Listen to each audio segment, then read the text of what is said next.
It's 4 in the morning.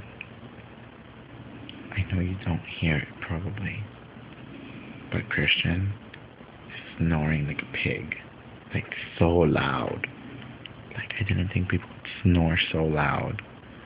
So we're gonna go find him. Get ready.